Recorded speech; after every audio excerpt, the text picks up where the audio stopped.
الاهلي وشاور يشوف لعيبه الزمالك. قلت هات المشهد لو انا بعد الماتش وبعد يعني الزمالك كان خسر وانا ببوس الولاد واحد واحد في النادي الاهلي وبهنيهم، واخد بالك. وده كان مشهد حضاري رد على اللي كان عامله المدير الكره لما في الماتش كان يتلعب في مصر قال لهم ما تسلموش على رئيس نادي الزمالك. لكن لا، زمالك واهلي واهلي الزمالك واحد. المنتخب المصري اللي انت كنت بتتكلم عنه، الولاد دول اللي راجعين دول نايمين مع بعض بقى لهم تقريبا شهر طبعا، اهلي وزمالك وزمالك واهلي طبعا تمام.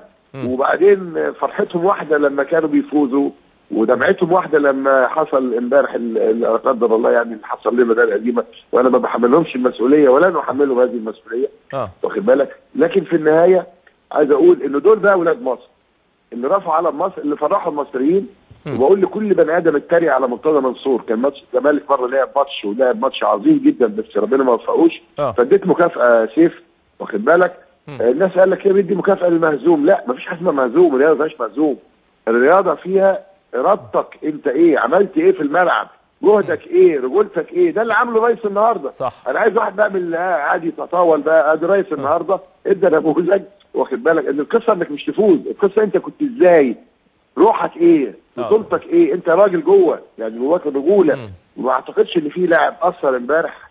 طبعا ليا راي في الجهاز الفني طبعا في الكوبر ده وقلته من اول يوم بس ما حدش اقوله بعد ما انهزم لان انا قلته هو منتصر معلش واخد بالك. لكن انا بقول ان اولادنا شالوا فوق طاقتهم. شفت حضرتك امبارح الشعب ازاي نزل يحتفل والرئيس النهارده بيكرم منتخب، ايه العظمه اللي احنا فيها دي؟ يا سيدي بص يا سيدي، انا امبارح للاسف الشديد الشاشه بتاعت العرض الكبيره في نادي الزمالك اللي هو احك الصف تمام.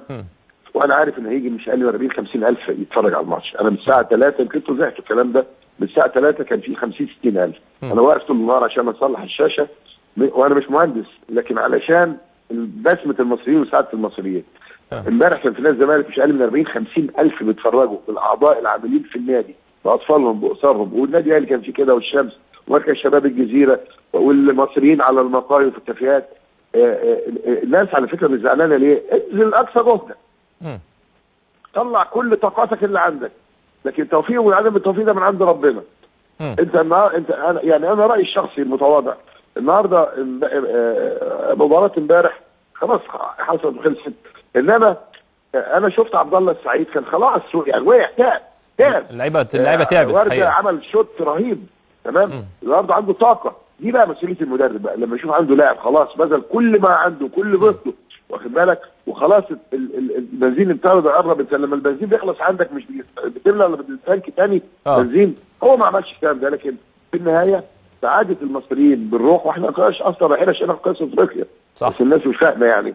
لا انت كنت رايح وكل الناس كانت عارفه انك انت هتطلع من الدور الاولاني. صح. كل الناس كانت واخده حاطه في قلبها بتقول ليه بقى؟ انت راجل بقالك 3 دورات ورا بعض ما اشتركتش اصلا، ما صعدتش للبطوله.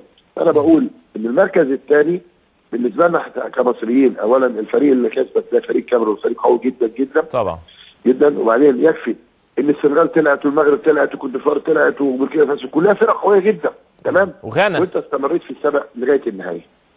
طبعا عايز اخد حضرتك برضه على ملف مهم شيكابالا يعني لغز محير. هو